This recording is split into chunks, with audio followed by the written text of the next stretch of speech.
வணக்கம் நேயர்களே. Saint John's Educare நிறுவனம் வழங்கும் எங்கு படிக்கலாம் நிகழ்ச்சி உங்களை இந்த நிகழ்ச்சியின் வாயிலாய் சந்திப்பதில் மிக்க மகிழ்ச்சி. இந்த நிகழ்ச்சியில் பிலிப்பைன்ஸ் நாட்டில் எம்பிபிஎஸ் படிப்பதற்கான வாய்ப்புகள் குறித்து செயின்ட் ஜான்ஸ் எஜுகேர் நிறுவனத்தின் இயக்குநர் திரு சுபாஷ் சந்திரபோஸ் விளக்கம் அளிக்கவிருக்கிறார்.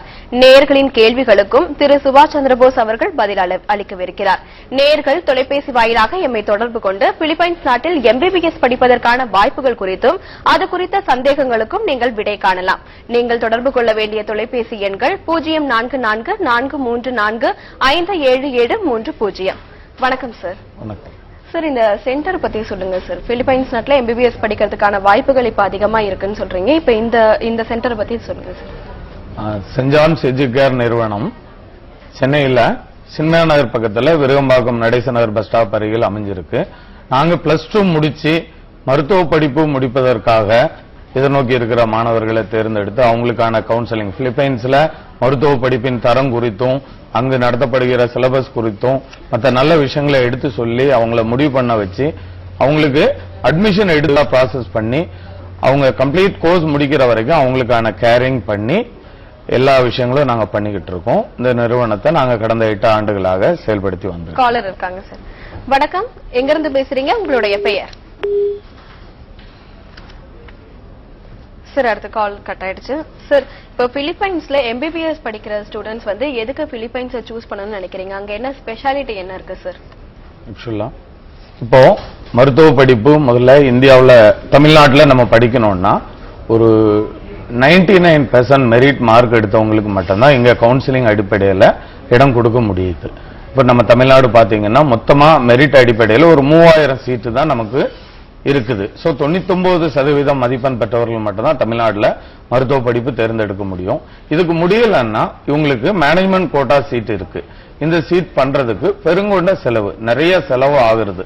சோ அப்போ இந்த செலவு பண்ணி மருத்துவ படிப்பு முடிக்க முடியாத மாணவர்கள் அவங்களோட மருத்துவ கனவை நிறுத்தாம வெளிநாடுகள்ல குறைஞ்ச செலவுல தரமான படிப்பை படிக்கிறதுக்கு வாய்ப்பு இருக்கு. இந்த மருத்துவ படிப்பு வெளிநாடுகள்ல பல நாடுகள்ல இருக்கு. சைனா, யூரோப் அண்ட் ரஷ்யா போன்ற நாடுகள்ல இருக்கு.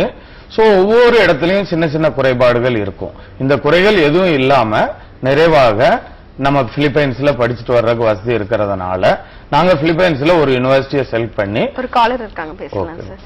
வணக்கம், எங்க இருந்து பேசுறீங்க? உங்களுடைய பெயர்?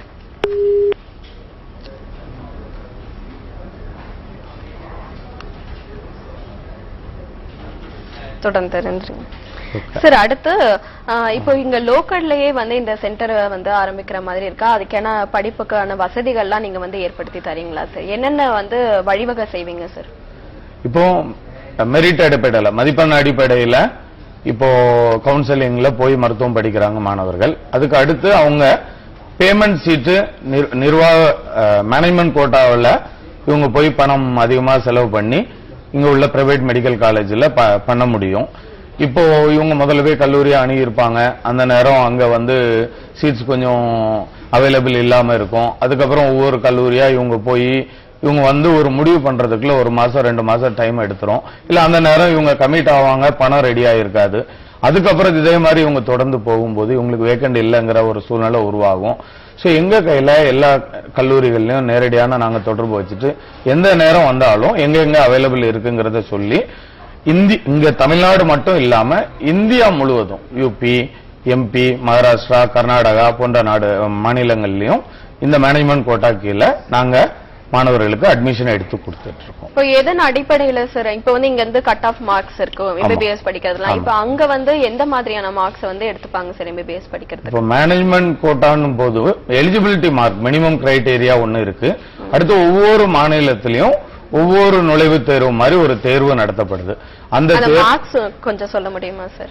50% இருந்தா போதும். கம்யூனிட்டி வைஸ் 50% நார்மலா இருந்தாலே அவங்க மருத்துவ படிப்பு படிக்கிறதுக்கு ஜாயின் பண்றதுக்கு தகுதி ஆயிடுறாங்க. அதுக்கப்புறம் அந்த மாநிலத்தால நடத்தப்படுகிற அந்த தகுதி தேர்வுல ஒரு எலிஜிபிள் பெர்சன்டேஜ் இவங்க ஸ்கோர் பண்ணணும். அதுக்கப்புறம் அங்க கொஞ்சம் ஃபீஸ் கட்டணம் அதிகமாக இருக்கும். ஒவ்வொரு யூனிவர்சிட்டிலையும் ஒவ்வொரு மாநிலத்திலையும் அந்த மாநிலத்துக்கு தக்க அந்த மாநிலம் ஒரு அங்குள்ள கல்வித்துறை ஒரு ஃபீஸை தீர்மானம் பண்ணியிருக்கோம். ஒரு காலர் லைன்ல இருக்காங்க. ஹலோ, வணக்கம், எங்க இருந்து பேசுறீங்க? உங்களுடைய பெயர்? நாங்க மதுரையில இருந்து பேசுறோம். சொல்லுங்க சார், உங்களுடைய கேள்விகளை தொடர்ந்து கேட்கலாம். நாங்க மதுரையிலிருந்து பேசுறோம். சொல்லுங்க மேம். என் பேர் தேவதாசு. சொல்லுங்க மேம், உங்களுடைய கேள்விகளை தொடர்ந்து கேளுங்க. நான் ஒரு ஹலோ சொல்லுங்கம்மா, கேக்குது. எனக்கு வந்து கட் ஆஃப் 189. ஓகே. படிக்க எத்தனை வருஷம் படிக்கணும்? இப்ப பிலிப்பைன்ஸ்ல நீங்க 189 கட் ஆஃப் எடுத்திருக்கீங்க. பிலிப்பைன்ஸ்ல நீங்க படிக்க விரும்புனீங்கன்னா அங்க கோர்ஸ் டியூரேஷன் 5 வருஷம் 4 மாசம். 5 வருஷம் 4 மாசம். இந்த 5 வருஷம் 4 மாசத்துல நீங்க பிலிப்பைன்ஸ்ல உங்க டிகிரி முடிச்சிட்டு இந்தியாவுல வந்து ஒரு ஸ்கிரீனிங் டெஸ்ட் நீங்க அப்பியர் ஆகி அதை கம்ப்ளீட் பண்ணதுக்கு அப்புறம் 1 வருஷம் இன்டர்ன்ஷிப் நீங்க இந்தியாவுல பண்ணணும். மொத்தம் 6.5 வருஷம் உங்களுக்கு டியூரேஷன் ஆகும். சரிதானா? Okay, right. சரி, அடுத்து இப்போ வந்து ஃபாரின்ல எல்லாம் போய் படிக்கிறதுக்கு வந்து இங்க இருக்க பேரண்ட்ஸ் பயப்படுறாங்க. என்ன நடக்குமோ, இது நடக்கும். இப்ப ஈராக்ல வந்து ஒரு நிகழ்வு கூட நடந்தது, எல்லாருக்கும் ரொம்ப அதிர்ச்சி அலையை ஏற்படுத்தி இருந்தது. அந்த மாதிரி இப்ப பிலிப்பைன்ஸ்ல போய் படிக்கிறதுக்கான சேஃப்டி பர்பஸ்லாம் அங்க எப்படி இருக்கும் சார்? இல்ல, இது பொதுவா எல்லா பெற்றோருக்கும் ஏற்படக்கூடிய ஒரு சந்தேகம் தான்.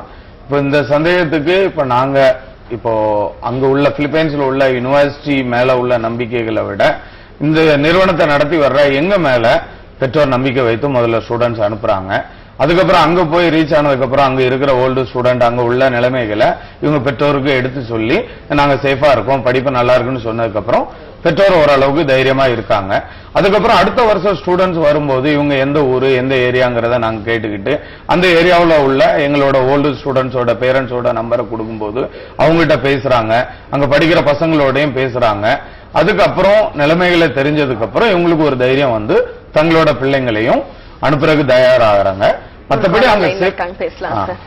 ஹலோ, வணக்கம். எங்க இருந்து பேசுறீங்க? உங்களுடைய பெயர்? சார், மேடம் நான் சக்திவேல். ஓகே சார், உங்களுடைய கேள்விகளை தொடர்ந்து கேட்கலாம். சாரிட்ட கேட்கலாம். அதாவது இப்ப நம்ம சன்னு வந்து 12th முடிச்சிருக்காருங்க. வந்து அவருக்கு வந்து மெடிக்கல் தான் ரொம்ப போகணும்னு விருப்பம். சரிங்க. அவரு மார்க் வந்து 975 சார், டோட்டல் மார்க். ஓகே. அதனால வந்து சரி அவருக்கு இந்த பிஃபார்ம் பண்ணலாம் அப்படிங்கிற மாதிரி ஒரு விருப்பம் இருந்தது. சரி. நாங்க தான் பிஃபார்ம் பண்ணணும்னு நாங்க அவருக்கு சொல்லிட்டு இருந்தோம். சரி. ஆனா அவருக்கு வந்து எம்பிபிஎஸ் மேலதான் விருப்பம். சரிங்க. சரி, கடைசியா இங்க அமௌண்ட் எல்லாம் விசாரிச்சு பாக்குறப்ப இங்க நமக்கு அந்த அளவுக்கு கொடுக்க முடியாதுன்னு பிலிப்பைன்ஸ் சேர்த்தலாம். சரி. அப்படின்னு ஒரு இது பண்றீங்க. அங்க என் ஃப்ரெண்டுங்க கூட அசோக் லேண்ட் ஒர்க் பண்றவங்க பிலிப்பைன்ஸ்ல சேர்த்திருக்காங்க. சரி. அவங்க வந்து இந்த பிரைவேட் காலேஜ்ல சேர்த்திருக்காங்க சார். நாங்க வந்து இந்த கவர்மெண்ட் காலேஜ் நாங்க இப்ப மூவ் பண்றோம். சரி. அது பிரைவேட் காலேஜ் சேர்த்துறது பரவாயில்லைங்களா இல்ல கவர்மெண்ட் போறது பரவாயில்லைங்களான்னு எங்களுக்குள்ள ஒரு தயக்கம் இருக்கு. அதுக்கு தான் உங்கள்கிட்ட ஒரு டவுட் கேட்கு. சரி. இப்போ நம்ம படிக்கிற இடத்துல நமக்கு இந்த படிப்பு நல்லா இருக்கணும், இன்ஃப்ராஸ்ட்ரக்சர் நல்லா இருக்கணும், மருத்துவ பயிற்சி நல்லா இருக்கணும். பிலிப்பைன்ஸை பொறுத்த வரைக்கும் அங்க கவர்மெண்ட்ல எடுத்தாலும் சரி, தனியார் கல்லூரிகள்ல எடுத்தாலும் சரி, எல்லாமே ரொம்ப சிறப்பா இருக்கு. அதுல எங்களோட யூனிவர்சிட்டிக்கு சொந்தமா 5 ஹாஸ்பிட்டல் அந்த சிட்டியில இருக்கு. இது போக அட்டாச்சு ஹாஸ்பிட்டல் மொத்தம் 6 இருக்கு. மொத்தம் 11 ஹாஸ்பிட்டல்ல எங்க கல்லூரியில படிக்கிற மாணவர்களுக்கு 11 ஆஸ்பத்திரியில கிளினிக்கல்ஸ் பண்றதுக்கு வாய்ப்பு கிடைக்குது. அதனால அங்க இருக்கிற கவர்மெண்ட் ஆஸ்பத்திரியை விட எங்க யூனிவர்சிட்டி தரமானதுன்னு நாங்க தைரியமா அடிச்சு சொல்ற அளவுக்கு குவாலிட்டி இருக்கு. சார், அடுத்த காலர் இருக்காங்க. ஹலோ, வணக்கம். எங்க இருந்து பேசுறீங்க? உங்களுடைய பெயர்? வணக்கம், ராமலிங்கம். ஓகே சார், உங்களுடைய கேள்விகளை தொடர்ந்து கேட்கலாம். சொல்லுங்க சார். சார், எங்க ஃப்ரெண்டோட பையன் ஒருத்தர் இந்த கட்டாக் வந்து 125 எடுத்துக்காப்ல. சரி. அவரு மெடிக்கல் படிக்கணுங்கிறாரு. இங்க வந்து சேரல அவரு. சரி. இப்ப பிலிப்பைன்ஸ் சேர்ந்தா எவ்வளவு சார் ஃபீஸ் டோட்டலா ஆகும்? டோட்டல் ஃபீஸ் வந்து 15,75,000 ரூபாய், 15.25 லட்சம் ரூபாய் மொத்தம் செலவாகுது. ஃபீஸ் மட்டும் டோட்டல் ஃபீஸ் முதல் வருஷம் 5.25, மீதி 4 வருஷத்துக்கும் வருஷத்துக்கு 2.5 லட்சம் ரூபாய். இது போக சாப்பிடறதுக்கும் தங்குறதுக்கும் மாசம் ஒரு 14,000 ரூபாய் செலவாகும். எக்ஸாம் ஃபீஸ், போக்குவரத்து, இதர செலவுகள் ஒரு 10 லட்சம் ரூபாயில இருந்து ஒரு 12 லட்சம் ரூபாய் வரைக்கும் செலவாகும். மொத்தமா ஒரு 25-26 லட்சம் ரூபாயில கோர்ஸ் முடிக்கிறதுக்கு வாய்ப்பு இருக்கு. இந்த ரீ எக்ஸாம் அல்ல, ஒரு தகுதி தேர்வு. அதாவது நம்ம எம்சிஐ இந்திய மருத்துவ கவுன்சில் வந்து நேஷனல் போர்ட் ஆஃப் எக்ஸாம் ஒரு எக்ஸாம் நடத்தி நீங்க அங்க நல்லபடியா படிச்சிருக்கீங்களா, இல்ல ஏதோ மால் பிராக்டிஸ் நடந்திருக்கா, பையன் நல்லபடியா படிச்சு மருத்துவ பயிற்சி செய்வதற்கு தகுதியா இருக்காராங்கிறத ஒரு எக்ஸாம் வச்சு அந்த எக்ஸாம்ல பாஸ் பண்ணவங்களுக்கு தான் இங்க பெர்மனன்ட் ரெஜிஸ்ட்ரேஷன் கொடுத்துட்டு இருக்காங்க. சார் அடுத்த காலர் லைன்ல இருக்காங்க. ஹலோ வணக்கம், எங்க இருந்து பேசுறீங்க, உங்களுடைய பெயர்? மேடம், நாங்க பொள்ளாச்சியிலிருந்து பேசுறோம். சொல்லுங்க சார், உங்களுடைய கேள்விகளை தொடர்ந்து கேளுங்க. கோபாலகிருஷ்ணன் சொல்லி பேசுறோம். இப்ப எங்க பொண்ணு வந்து 1150 மார்க் வாங்கியிருக்காங்க. சரி, சொல்லுங்க.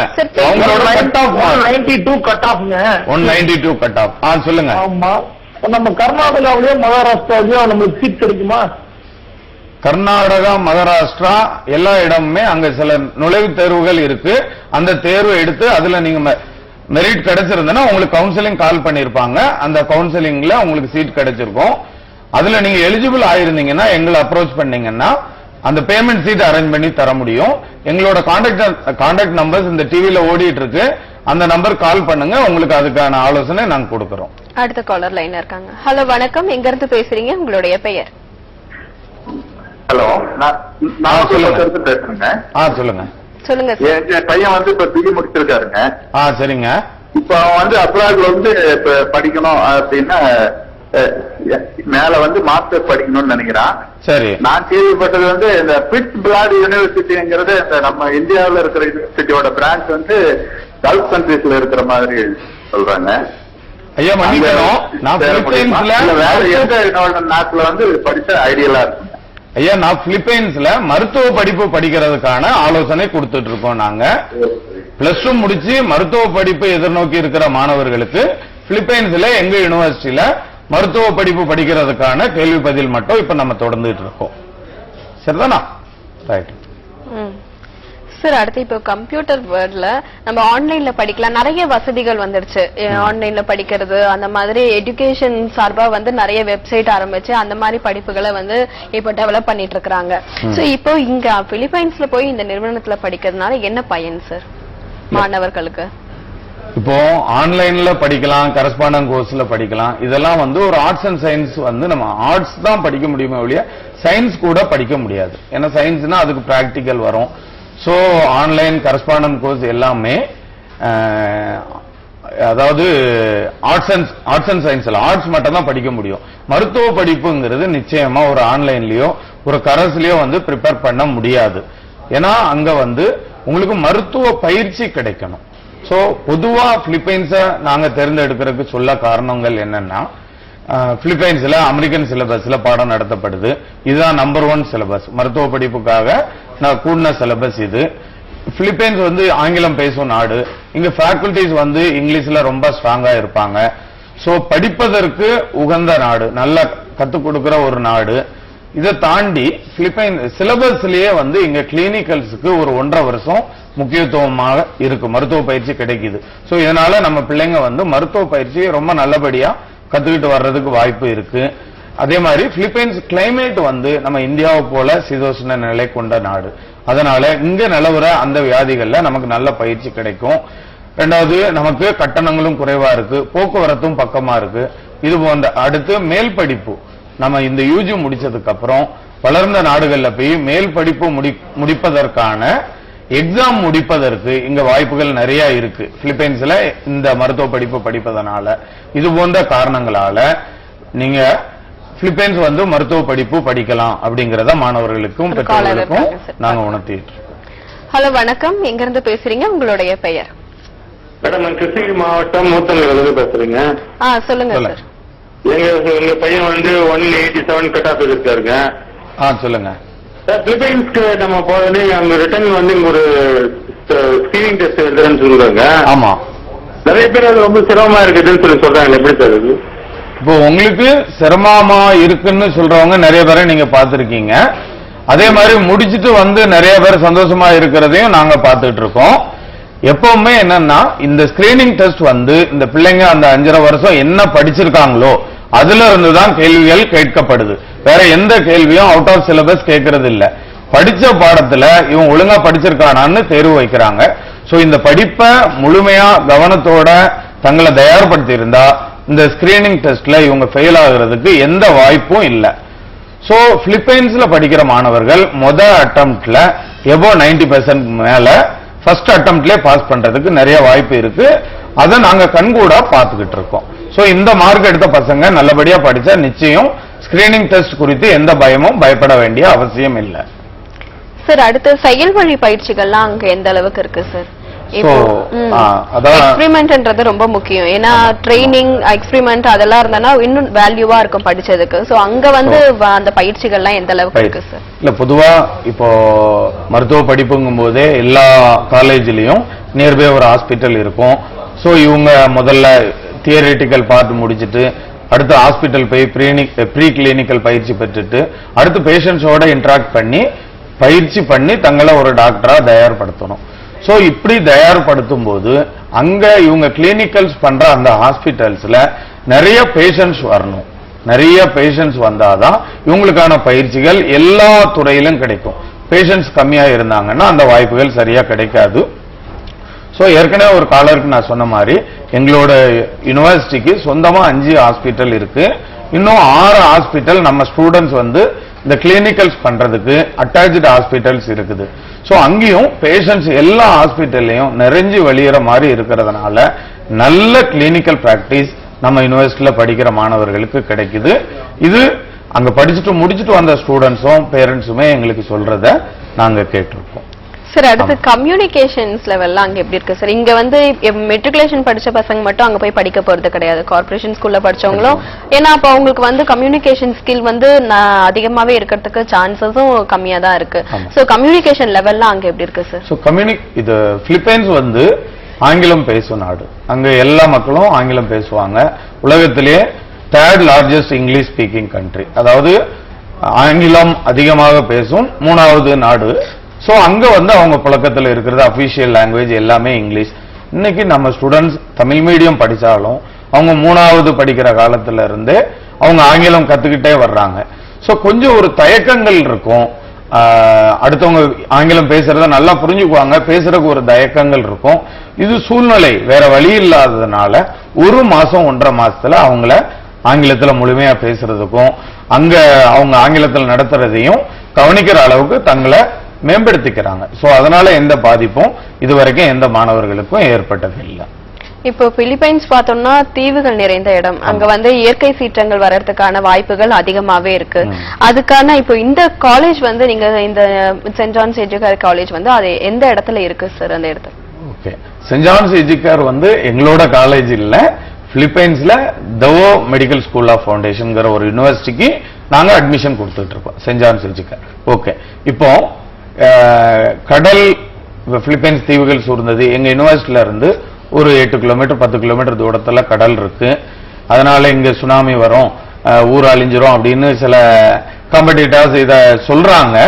பட் இன்னும் சொல்ல போனா இந்த தவோ சிட்டிங்கிறது ரொம்ப சேஃபஸ்ட் சிட்டி. இப்ப எங்க காலேஜ் அமைஞ்சிருக்க இடமே கடல் மட்டத்தில இருந்து கொஞ்சம் உயரமான இடத்திலே அமைஞ்சிருக்கு. இன்னும் சொல்ல போனா ஷீஷோர், அதுக்கப்புறம் ஒரு ஹில்லு, அதுக்கப்புறம் தான் ஊருக்குள்ளதான் காலேஜ் இருக்குது. சோ இங்க சுனாமி வர்றதுக்கான வாய்ப்புகள் இல்ல. இன்னும் சொல்ல போனா நீங்க நெட்ல போய் பார்த்தா கூட ஜியோகிராபிக்கல் அமைப்புல இந்த தவோ சிட்டி ரொம்ப சேஃபஸ்ட் ஏரியான்னு சொல்லுவாங்க. ஒரு காலர் இருக்காங்க சார், பேசலாம். ஹலோ வணக்கம், இங்க இருந்து பேசுறீங்க, உங்களுடைய பெயர்? வணக்கம், என் பேர் முரளிதரன். நான் வந்து ஜாம்பியா ஆப்பிரிக்கால இருந்து பேசுறேன். சொல்லுங்க சார். சொல்லுங்க சார். ஆல்ரெடி நான் வந்து ஐ மீன் டச் வித் மிஸ்டர் சுபாஷ். சொல்லுங்க சார். சொல்லுங்க சார், நல்லா இருக்கீங்களா? நல்லா இருக்கேன், நீங்க எப்படி இருக்கீங்க? நல்லா இருக்கேன் சார், நல்லா இருக்கேன். ஓகே சார், என்னுடைய கிளாரிபிகேஷன் இமெயில் எனக்கு இன்னும் கிளியரா வரல இந்த டீம் கிட்ட இருந்து. ஓகே, நான் வந்து கேட்டது, நான் சொன்னேன் என் பொண்ணு O level முடிச்சுட்டா. ஓகே, ஆமா, பிரிட்டிஷ் கேம்பிரிட்ஜ் எக்ஸாம். ஓகே, சரி சார். அப்புறம் வந்து இப்போ A லெவல்ல வந்து AS முடிச்சிருக்கா, எக்ஸாம் எழுதிருக்காங்க. சொல்லுங்க. ஆமா, ரிசல்ட் வந்து நெக்ஸ்ட் மந்த் எண்டு தான் வருது. சொல்லுங்க. அந்த ரிசல்ட் AS வச்சு இது அட்மிஷன் பண்ண முடியுமா? இல்ல, அந்த AS ரிசல்ட் வந்த உடனே நீங்க எங்களுக்கு மெயில் பண்ணுங்க. இந்த சர்டிபிகேட் வச்சுதான் இப்ப நம்ம வந்து அட்மிஷன் உங்க பிள்ளைக்கு நம்ம எடுக்க முடியும். அது ஏற்கனவே மெயில்ல டீடைலா கொடுத்திருக்கோம். அகைன் நாளைக்கு மார்னிங் கூட நீங்க மெயில் பண்ணுங்க, உங்களுக்கு இன்னும் உங்களோட சந்தேகத்துக்கு எல்லா விளக்கமும் நான் கொடுத்துறேன். சார் அடுத்து இப்போ இப்ப வெளியூர்ல போயிட்டு இந்த மாதிரி ஒரு நிறுவனம் வச்சு அந்த சார்பா நீங்க வந்து மாணவர்களை அனுப்பி அங்க படிக்க வைக்கிறீங்க. இப்போ உள்ளூர்லயே அதுக்கான வழி ஏதாவது இருக்கா சார்? அது ஏதாவது பண்ணிட்டு இருக்கீங்களா அந்த மாதிரி? இல்ல, உள்ளூர்லயும் நாங்க பண்ணிட்டு இருக்கோம். அதாவது சுயநிதி கல்லூரிகள்ல மேனேஜ்மெண்ட் கோட்டாவுல அதுக்கான கட்டணம் என்னங்கிறது எங்களுக்கு தான். இப்போ இந்தியா முழுசும் பாத்தீங்கன்னா இப்போ 400க்கு மேல காலேஜஸ் இருக்கு. இதுல கவர்மெண்ட் காலேஜ் போக பிரைவேட் காலேஜ் எல்லாத்துலயும் மேனேஜ்மெண்ட் கோட்டா ஒரு பிரிவு இருக்கு. அதுக்கு ஒவ்வொன்றுக்கும் சில ரூல்ஸ் அண்ட் ரெகுலேஷன்ஸ் இருக்கு. ஒவ்வொன்றுக்கும் ஒரு கட்டணங்கள் இருக்கு. இது எல்லாமே நாங்க இந்த துறையில இருக்கிறதுனால நாங்க மேனேஜ்மெண்டோட டச்ல வச்சுட்டு ஃபிங்கர் டிப்ல இருந்தது வச்சுட்டு இந்த பேரண்ட்ஸ் வரும்போது அவங்களோட மதிப்பெண்ணுக்கும் அவங்களோட எலிஜிபிளுக்கும் அவங்களோட பேமெண்ட் கட்டணம் எவ்வளவோ அவங்களால செய்ய முடியுமோ அந்த அளவுக்கு தக்க யூபிலயோ எம்பிலயோ மகாராஷ்டிராலயோ கர்நாடகாலயோ இங்க தமிழ்நாட்டிலயோ நாங்க அவங்களுக்கு வசதி பண்ணி கொடுக்கிறோம். அவங்கள நேரடியா நிர்வாகத்தை கூட்டு போய் அவங்களுக்கான கட்டணங்களை பே பண்ண வச்சு எங்களுக்கான சேவை கட்டணங்களையும் நாங்க கையில வாங்கிக்கிறோம். சோ இந்த விஷயங்களும் நாங்க பண்ணிக்கிட்டு தான் இருக்கோம். ஃபீஸ் ஸ்ட்ரக்சர்ஸ்லாம் எப்படி இருக்கும் சார்? எம்பிபிஎஸ் படிக்கிறதுக்கான எத்தனை வருஷத்துடைய ஃபீஸ் எப்படி கட்டணும்? இது வந்து நம்ம பிலிப்பைன்ஸ்ல பண்றதுக்கு ஓகே கட்டணங்கள் ஏற்கனவே ஒரு காலர் சொல்லும்போது சொல்லியிருக்கோம். மொத்த ஃபீஸ் வந்து 15.25 லட்சம் ரூபாய். அதாவது முதல் வருஷம் 5.25 லட்சம், மீதி 4 வருஷமும் 2.5 லட்சம் ரூபாய், மொத்தம் 15.25 ஃபீஸ். இது போக இவங்களுக்கு சாப்பாடு, தங்குற இடம், எக்ஸாம் ஃபீஸ், போக்குவரத்து செலவுகள், இந்த மாதிரி செலவுகள் ஒரு 10 லட்சம் ரூபாயில இருந்து 12 லட்சம் ரூபாய் ஆகும். மொத்தத்துல ஒரு 25-26 லட்சம் ரூபாய்க்குள்ள இந்த கோர்ஸ் முடிக்கிறதுக்கு மொத்த செலவு ஆகும். இப்ப பாத்தீங்கன்னா +2 முடிச்ச பசங்க எல்லாம் வந்து அடுத்து என்ன படிக்கலான்றதுல ரொம்ப குழப்பம் அடைஞ்சு ஒரு தெளிவான ஒரு இதுக்கு வந்து காலேஜ் எல்லாம் சேர்ந்துட்டு இருக்காங்க. இப்போ அங்க போய் படிக்கிறதுக்கான பேட்சஸ் எல்லாம் எப்போ ஸ்டார்ட் ஆகுது சார்? அங்க வந்து இப்ப நம்ம இந்தியால வந்து நம்ம ஒரே டைம் தான் +2 மாணவர்களுக்கு ரிசல்ட் வரும். சோ ஒரே பேட்ச் தான் நம்ம அட்மிஷன் எடுப்போம். வருஷத்துக்கு ஒரு இன்டேக்னு சொல்லுவாங்க. அங்க பிலிப்பைன்ஸை பொறுத்த வரைக்கும் 2 இன்டேக் இருக்கு. சோ ஒரு இன்டேக் வந்து ஜூன்ல பேட்ச் ஆல்ரெடி ஸ்டார்ட் ஆயாச்சு. ஏன்னா நமக்கு மே எண்ட்ல தான் ரிசல்ட் வரும். சோ நம்ம அந்த ஜூன் பேட்சுக்கு வந்து எல்லாரும் போய் சேர்ந்துவிட முடியாது. ஏன்னா எல்லார் கையிலயும் பாஸ்போர்ட் இருக்காது. பொதுவா இவங்க முதல்ல மெரிட் வரும்னு பார்ப்பாங்க, அடுத்து பேமெண்ட் சீட் இந்தியாவில் வரும்னு பார்ப்பாங்க, அதுக்கப்புறம் தான் அப்ராட் போலான்னு பார்ப்பாங்க, அதுக்கப்புறம் பிலிப்பைன்ஸோ இல்ல எந்த நாடுன்னு வந்தாலும் அதுக்கப்புறம் அவங்க பாஸ்போர்ட் அப்ளை பண்ணி அவங்களுக்கு அட்மிஷன் எடுத்து இவங்களுக்கு விசா எல்லாம் பண்ணி இவங்களை அனுப்புறது வந்து நவம்பர் பேட்ச்ல தான் எங்களால அனுப்ப முடியும். சோ நவம்பர் பேட்ச்ல போனோம்னாலே இப்பவே அவங்க அட்மிஷன் அதுக்குள்ள ஆயத்த வேலைகள் எல்லாம் செஞ்சுதான் ஆகணும். கிட்டத்தட்ட ஆல்மோஸ்ட் நவம்பர் பேட்சுக்கான அட்மிஷனும் நாங்க ஒரு எண்டிங் ஸ்டேஜ்ல தான் இருக்கோம் இப்போ. ஓகே, அங்க படிச்சனா எந்த அளவுக்கு வேலை வாய்ப்புகள் எந்த அளவுக்கு இருக்கும் சார்? அங்கேதான் வேலை வாய்ப்பு அதிகமா இருக்குமா இல்ல வெளிநாடுகள்லயும் இருக்கா? இப்போ வேலை வாய்ப்பை பொறுத்த வரைக்கும் இன்னைக்கு என்ன படிச்சாலுமே நமக்கு வேலை வாய்ப்புகள்ங்கிறது இருக்கு. பட் நம்மளோட எதிர்பார்ப்பு நம்ம நிறைய சம்பாதிக்கணும், அதிகமா நம்ம ஏர்ன் பண்ணணும். தொடர்ந்து பேசலாம் சார். ஒரு காலர் இருக்காங்க. ஹலோ வணக்கம், எங்க இருந்து பேசுறீங்க? உங்களுடைய பெயர் சொல்லுங்க. தொடர்ந்து பேசுங்க சார்.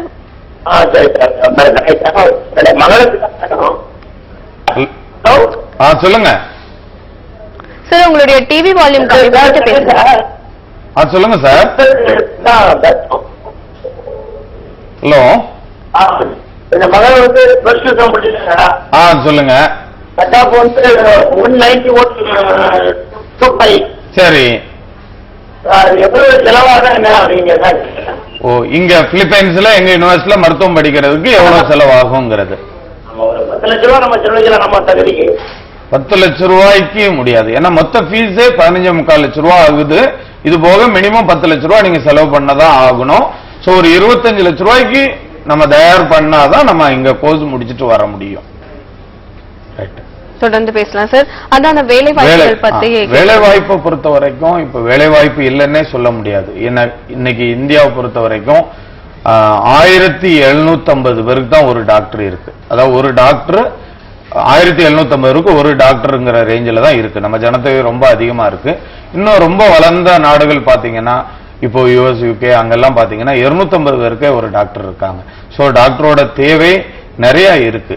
சோ நம்ம முடிச்சுட்டு வந்து நம்ம எவ்வளவு ஏர்ன் பண்ண போறோம், சோ சென்னையில ஜாயின் பண்ணா எவ்வளவு சேலரி கிடைக்கும், சோ டெல்லியில ஜாயின் பண்ணா எவ்வளவு சேலரி கிடைக்கும், இல்ல இன்னும் வெளிநாடுகள்ல போனா எவ்வளவு சேலரி கிடைக்கும்ங்கிறது. சோ இப்ப வேலை வாய்ப்புகள் அவங்களுக்கு நிறையவே இருக்கு. தனியா பிராக்டிஸ் பண்ணா இன்னும் நிறையவே அவங்க சம்பாதிக்க முடியும்.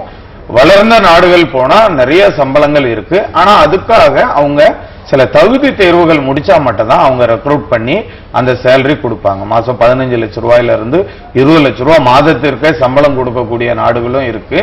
சோ அந்தந்த நாடுகள்ல இவங்க அந்த வேலை வாய்ப்பை பெறணும்னா ஒவ்வொரு நாடுக்கும் ஒவ்வொரு எக்ஸாம் இருக்கு. அந்த எக்ஸாம் கம்ப்ளீட் பண்ணா மட்டும்தான் அந்த சேலரி அடைய முடியும்.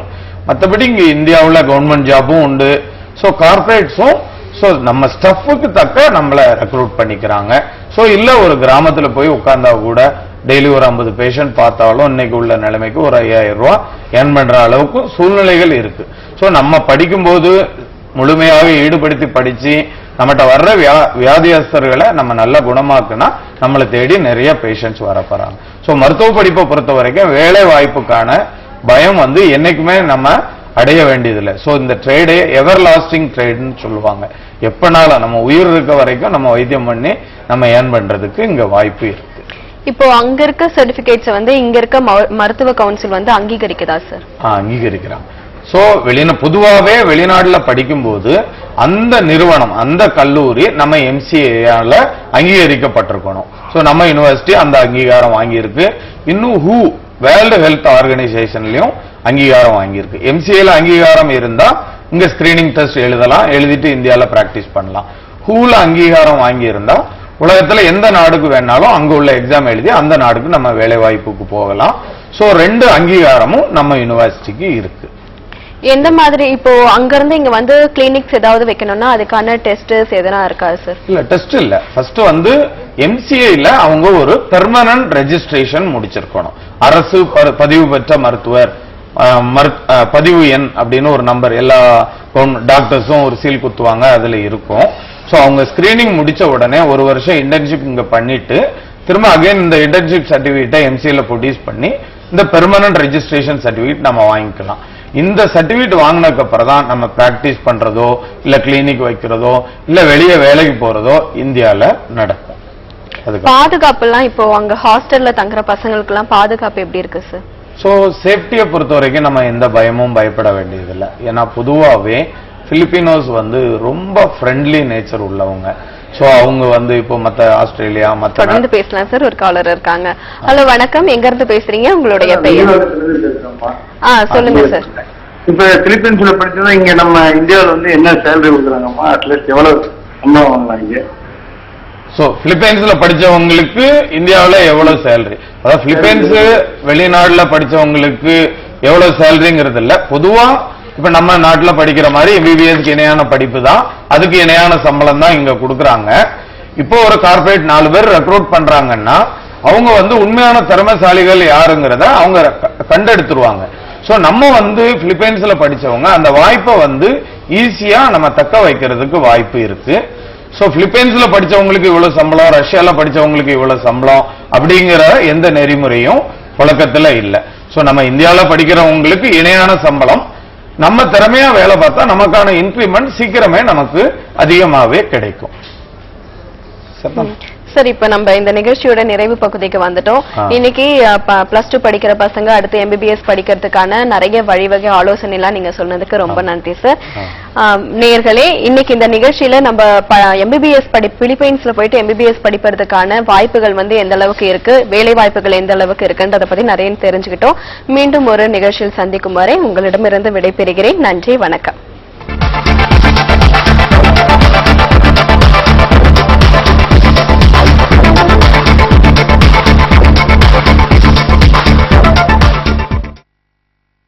உற்சாகமான உலகம், உன்னதமான நிகழ்வுகள், முழுவதும் 30 நிமிடத்தில் உங்கள் பாலிமர் நியூஸ் தொலைக்காட்சியில் திங்கள் முதல் வெள்ளி வரை மாலை 5:30 மணிக்கு உலகம்.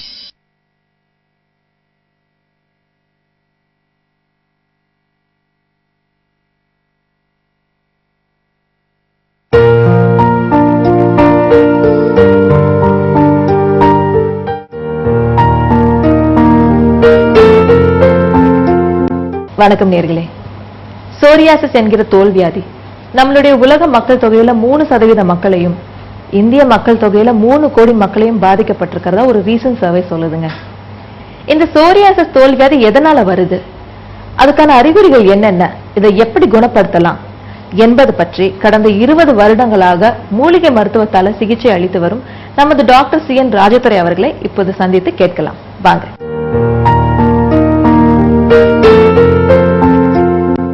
வணக்கம் டாக்டர். ஒவ்வொரு நோய்க்குமே ஒரு அறிகுறி இருக்கும். சொரியாசிஸ் நோயோட அறிகுறிகள் என்னென்ன டாக்டர்? ஒருத்தருடைய தலையில பொடுகு இருக்கிறது, அரிப்பு இருக்கிறது, அதுல இருந்து மீன் செதில் மாதிரி பொடுகு உதிர்றது, தலைமுடி அதிக அளவுல கொட்டுறது, இதெல்லாம் சொரியாசிஸ் நோயோட அறிகுறிகள். இன்னும் சிலருக்கு பாத்தீங்கன்னா நெற்றியில அல்லது காதுக்கு பின்னாடி அல்லது காதுக்கு உட்பகுதியில அல்லது காது மடல்கள்ல உலர்ந்த புண்கள் இருக்கிறது. இன்னும் சிலருக்கு உள்ளங்கை மற்றும் உள்ளங்கால்கள்ல உலர்ந்த புண்கள் இருக்கிறது, அதுல இருந்து தோல் உரிகிறது, பிளேடால உள்ளங்கை மற்றும் உள்ளங்கால்கள்ல வெட்டினது மாதிரி இருக்கிறது. இன்னும் சிலருக்கு உடல்ல உள்ள ஜாயிண்ட்கள்ல எல்லாம் உலர்ந்த புண்கள் இருக்கிறது. இன்னும் சிலருக்கு மூட்டு வலி இருக்கிறது, நகைச்சொத்தை இருக்கிறது. இது எல்லாமே சொரியாசிஸ் நோயோட அறிகுறிகள். இந்த சொரியாசிஸ் நோய் எந்த ஸ்டேஜ்ல இருந்தாலும், அதாவது ஆரம்ப ஸ்டேஜ்ல இருந்தாலும் சரி, இல்ல முற்றிய நிலையில இருந்தாலும் சரி, அது எந்த வகையான சொரியாசிஸாக இருந்தாலும் சரி, CNRHல நிச்சயமா உங்களுக்கு ஒரு தீர்வு கிடைக்கும். இது வரைக்கும் எத்தனையோ ஆயிரக்கணக்கான பேர், ஆண் பெண் இருப்பாளருமே டாக்டர் CN ராஜதுரை அவர்கள் கிட்ட ட்ரீட்மெண்ட் எடுத்துக்கிட்டு இந்த சொரியாசிஸ் நோயிலிருந்து முழுமையா விடுபட்டிருக்காங்கன்னே சொல்லலாம்.